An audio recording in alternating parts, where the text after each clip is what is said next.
Hi, everyone. I'm Carole Parsons of CaroleParsons.com, producer, director, content specialist. And today I have a little treat for you. Today we're going to be joined by celebrity guest expert Tanya Memme. She's going to share some of her secrets to being awesome on camera. Tanya is an Emmy-nominated TV host. She's known for the hugely popular 10-year series Sell This House on A&E and hosted Best Vacations, a syndicated travel show, as well as she spent years as the DIY expert on Hallmark Channel's Home and Family. So without further explanation, I want to say hello to Tanya. Hi, Tanya. Hi, Carole. How are you? I'm great. You know what? I am so excited that you're here. I can't even tell you. Oh, me too. Me too. Thanks for having me. Tanya and I met not too long ago, and it was on Zoom. We've never met in person. Mm-hmm. But what I'm really excited about is that you grew up in Ontario. In Waynflete. So in a teeny tiny farming town outside of Niagara Falls called Waynflete, Ontario. That's right. Yeah. And funny enough, my uncle's family lives probably not too far from your family. So that's just so cool. It is cool. So Tanya, I want to say huge congratulations, and I'm going to let you talk about it. And you've got a huge announcement. You've got something new coming up on TV. You're going to be doing Sell This House is back. It is. So funny. This is actually the first interview I've done because I was only able to start talking about it 2 days ago. And it's a dream come true. I can't believe it. My show was on the air for 10 years, Sell This House. And then there was a Sell This House Extreme. And then another version, Move This House, all on A&E. And then we went off the air for probably 7 years. And then in last October, I got a call from the network and they said, we want to bring the show back. And I said, no, I mean, seriously, because I was out of work for a few years. And so when you get a call like that, it's a dream come true. It really is. Yeah. So I want you to tell me a little bit more about it, because I know it's going to be, is it different? Is it the same? Are there different characters and places? So the show is different. It's the same title. It's, different opening sequence, different music. I'm the only person that they asked back on the show.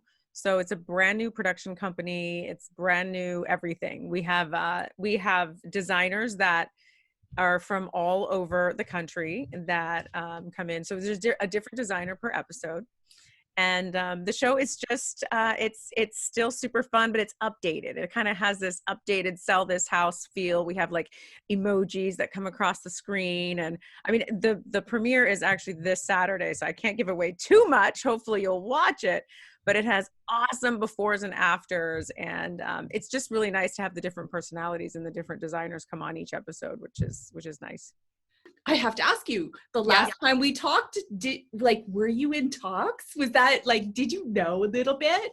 I knew a lot since last October, which is when I got the call, but I was not able to talk about it and at all. So I couldn't say anything, but I knew that this was going to happen. I knew what was happening. They had asked me to come back. And it was really hard not to say anything for so long. And then finally I was able to talk about the show 2 days ago, and the premiere is on Saturday and it's Thursday today. The premiere's in 2 days. So it's just been a very exciting time. And so I can finally talk about it on social media. So you've been on TV for 25 years. Would that be correct? Yeah. I mean, I started on the A&E network in 2001. And it's 2020, so 19 years, but then I did other stuff before that. But I would say consistently on an actual TV show, for like 19, 20 years. A lot of TV. Yeah. It's a lot of TV.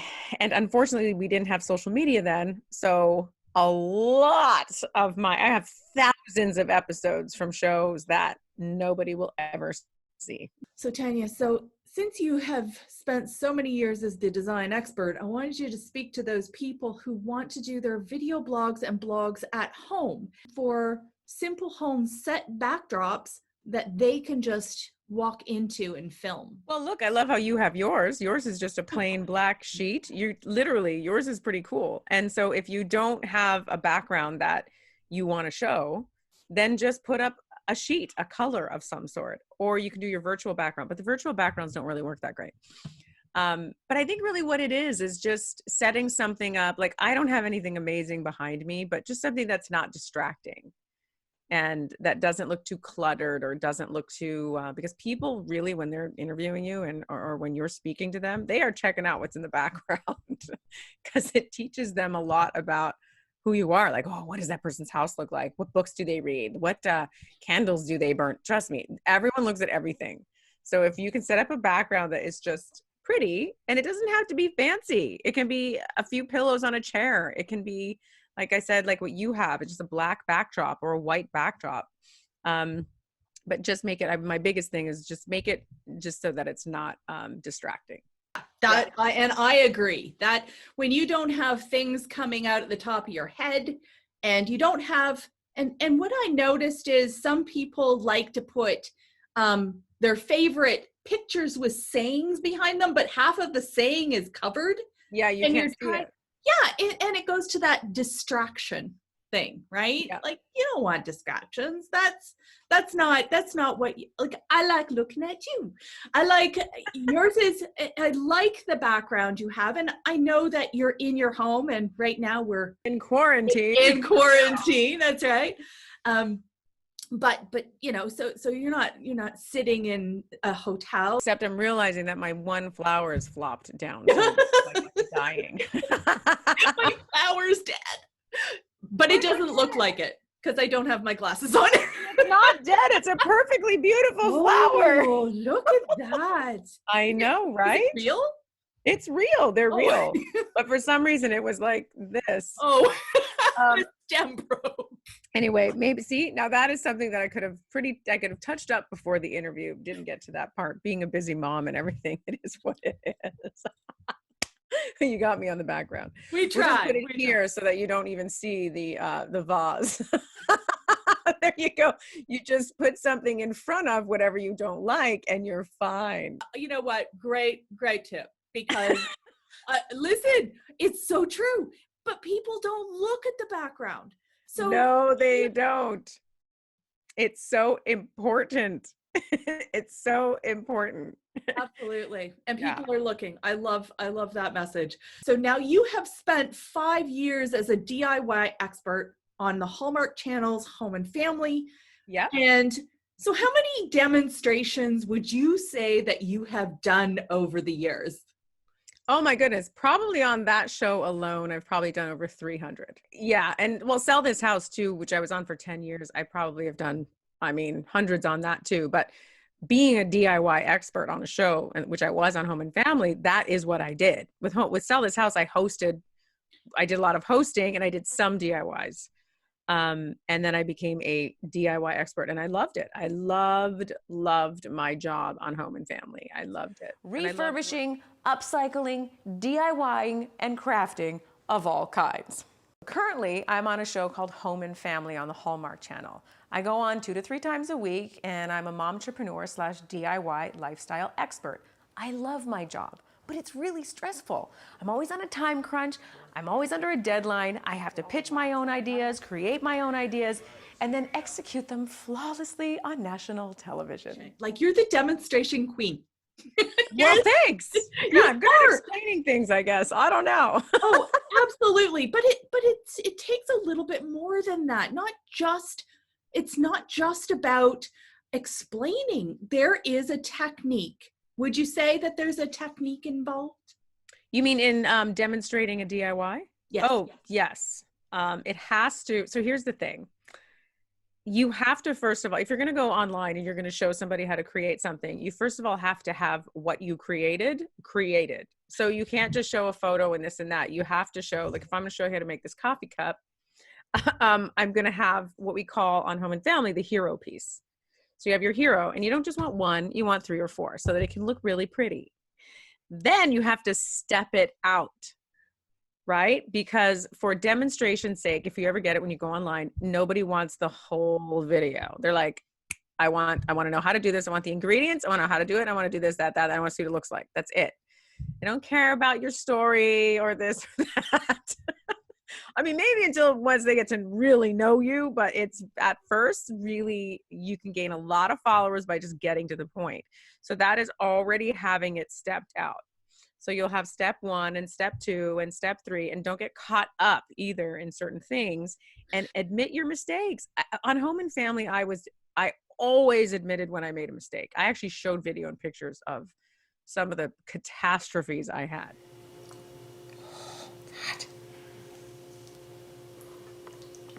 Oh shit, what's happening? Damn it. So I solved one problem and then can't figure out the other.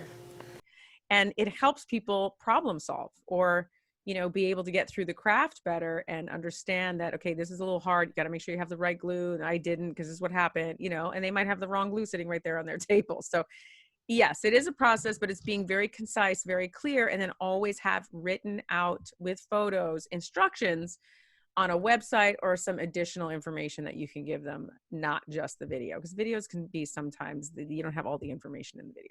So stuff that may not be included, they would find on a website, or, you know, the more detailed instructions. It's like when you're you're cooking something, you always go back, like, how many cups of this and how many tablespoons of that and what do I do? And so you always have to go back. And so it's good to, and when you're on video, that is the last thing you want to do, is keep rewinding it and this and that, and you have bad reception or bad internet, it's all messed up. When you're doing it from home as opposed to doing it in a studio, do you find it harder? The key to doing it at home, which I find, is you do have to have some kind of a studio set up. Nothing extravagant, but you know, you either have a beautiful, gorgeous, white, stunning kitchen, which I don't, or you don't. And so it's good to have a room where you have like the crafting room where it looks, you kind of want to look professional, which means I would say if I was to do it right, I would want it to look a certain way. Now, on some of these DIY and craft videos, they have the camera angle from the top and you don't even see the person. And that is nothing. It's just a table with nothing, just hands, and they're crafting. And how brilliant is that? Because there's no, you don't have to invest in any kind of studio, but the lighting has to be amazing. The editing has to be amazing. And that's not always something that a DIYer has full skills on everything. It takes time to learn. Some people do, but it's really difficult unless you, and they also have like 2, 3, 4 camera setups too, getting all the different angles. So it's so much more than you think, but there are ways of doing it at home, and some people have really done it well. You know, funny enough, I have a lot of my clients that come and they're just that. You know, they have this great idea. They're trying to get this DIY off the ground. They've shot video and it looks pretty good, but it's very disjointed, right? They have to, you know, they've narrated kind of, and, you know, they want to put it together like it is cohesive. And so that's not as easy as it always looks, because you guys make it look easy. That's what you do. Yeah, that's true. Television does that. I'm a DIY expert on a national talk show, and they asked me to come on 1 to 3 times a week, and every day I come on, I have to present them with this awesome, fabulous DIY project. And here's the thing. I have to have my project ready the night before. I have to know all the mistakes. I have to know all the ups and downs of making this project, so that when I go on the show, I'm an expert. It's true. I mean, I like to show my mistakes. And if you checked out my YouTube channel, I have this show, At Home with Tanya Memme, that I tried to, that I wanted to launch. Oh. I can't believe I'm doing this on national television. But then I got divorced, so the whole concept went down the tube. You know, life changes, right? But on that one, gave you a real behind the scenes look on how difficult. Now, that was probably one of the more difficult DIYs that I didn't think was difficult. So for my next DIY project, I decided to make candle eggs made out of real eggshells. Basically, the first thing you have to do is blow out the egg. You literally put a hole in the one top of the egg, a hole in the bottom of the egg, and crush the yolk, and then you blow it out. Hold on a second. I needed to do in privacy, okay? Screw the straw.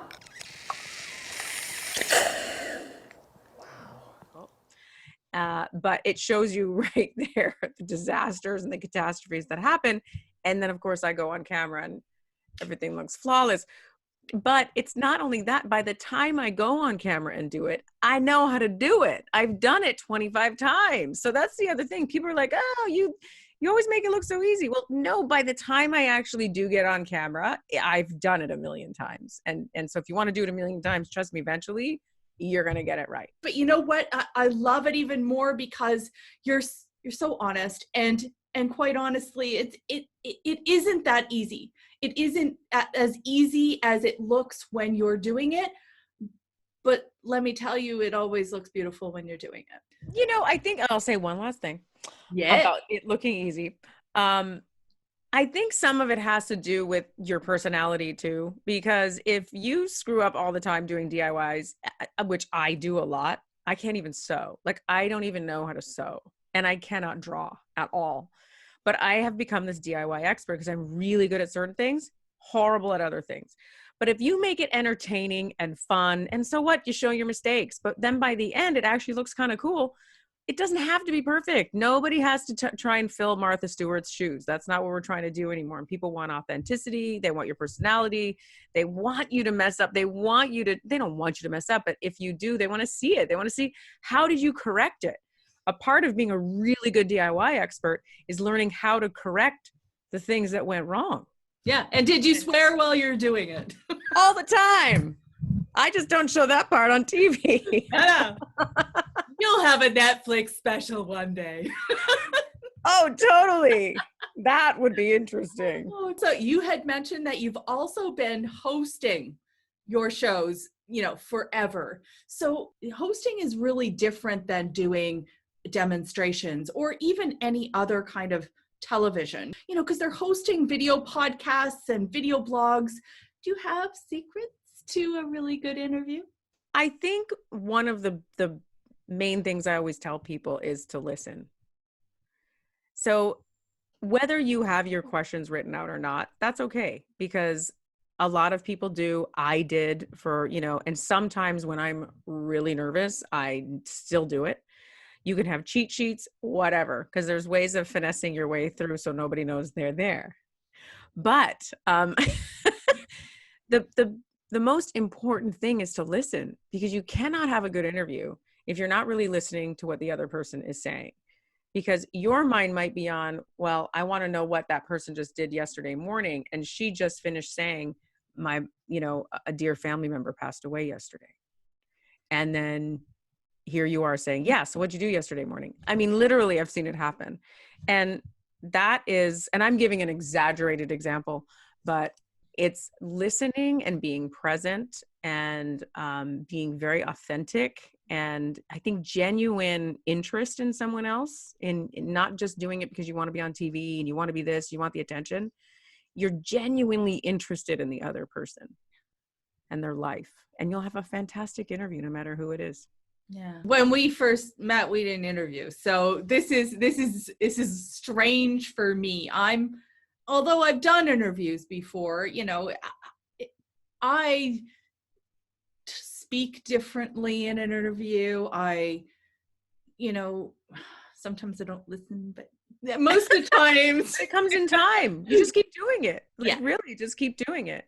Yeah. And it's all a part of finding that real you. And if you feel like you don't speak perfect, or you like that, people don't want perfect anymore. They don't want that. They just want you to be you, really. And the days of sitting perfect with the red lipstick and the perfect hair and the perfect outfit and the high heels and all, they're gone. They're not there anymore. The magazine shows, which I love, Entertainment Tonight and all those things, they're few and far between now, where the hosts are just really, and the hosts are like amazing. And the hosts that have those jobs are so very blessed, because I love those jobs, but they're becoming few and far between. And it's not about that anymore. It's not about being perfect anymore. So actually, that kind of wasn't in our questions, but I really would love to know. Yeah. So in this time of people filming from their homes, lives, and their video blogs and on Zoom calls and whatnot, there's a very different approach to being filmed and being on camera. For me personally, there are lines, but the internet is that one place where you get to be and do and show whatever you want. That is your choice. I am probably one of the least judgmental people out there. So whatever it is you want to put out there, there might be nobody watching because they're not interested or they don't like what they're seeing. But if you feel that that's what you need to put out there anyways, then you go do it. We have this first time in like television history or entertainment business history where we all get to be what we want and on camera. My only advice is that whatever you do put out there does not leave you. It will come back to haunt you. So be careful. I'm so serious. Be careful what you put out there. Like, thank God, not that I was a bad teenager, but thank God when I was a teenager, not my whole life wasn't out there on like Facebook and Instagram. Yeah. Yeah, I listen, my mom would roll over in her grave if she knew what I did. No, I mean, yeah, I my kids were in the middle of that. They have half of it, their early half on, and their, younger years that they didn't want ever anybody to know, not on there. So we got the best of both worlds with them, but for us, yeah, oh my goodness. I would say too on that topic, it's not so much about what they're seeing as it is what they're hearing. If you're going to do a podcast or you're going to interview or you're going to host a show or you want to walk around in a bikini, I don't care, but have purpose. Do it with purpose, not just because you were blessed with the best genes on the planet. And because people don't really, I think those days are gone too. It's nice to look and yes, you'll get followers, but that day will come and go. It really will. And so it's what purpose, what story do you want to leave behind? What are you doing to make a difference in this world? How are you helping other people? How are you providing of service or of something? And if you're blessed with beauty, if you're blessed with a perfect body and you're in a bathing suit running around, do it. Have a reason for it. Do a travel show. Show yourself traveling all around the world like Brooke Burke did. There's many things that you can do, but I just think not having purpose and just showing yourself because you just want attention, there is a line and you need to be honest with yourself on why it is you even want to be in the public eye. Like that's a question right there. Why do you even want to be in the public eye? Answer that question and then you'll find out a lot about yourself. It's interesting because you've been in both of those camps. You have been Miss World Canada, yeah. And you have also traveled the world, well, to Guatemala with your father, doing charity work. Yeah, charity work with people who need more. Yeah. And so do you feel like when you were Miss World Canada, did you feel that was a purposeful thing for you? And how old were you? I was 24 when I won that pageant. And I had the dream of I always wanted to be, which I still do now, is a public speaker. And I wanted to travel all over at least Canada and inspire teenagers to do and believe in themselves and strive for their dreams, which is what I did. That was my platform for Miss Canada. So yes, pageants are a whole thing. When you get to the world level, it's not just about beauty. It's not just about, you have to have an entire platform and you have to come prepared and studied and speak well and have presence. It's hard. And I mean, I went to the Miss World pageant. I didn't even make it into the top 25. So, I mean, I kind of knew when I showed up, I wasn't winning. But it's like, I ended up giving up my crown 6 months after I won because it just wasn't fulfilling that, the platform that I had wanted to fulfill. And I had gotten into the American Musical and Dramatic Academy in New York City. And so I took that opening and I left for New York halfway through my reign as Miss Canada and did what I really wanted to do. So So talk to me a bit about A Well of Hope with your dad. So Wells of Hope is a nonprofit. I'm glad you asked. Is a nonprofit organization, and it is my father's on the board, and he and the company builds wells, schools, and mainly wells and schools and homes for the remote mountains, for the people that live in the remote mountains of Jalapa in Guatemala. So these are people that have no access to clean water. And they have no education because they don't have any schools. And I think so far they've built 25 schools, anywhere from like 1-room schools to like, I think 7 or 8 rooms.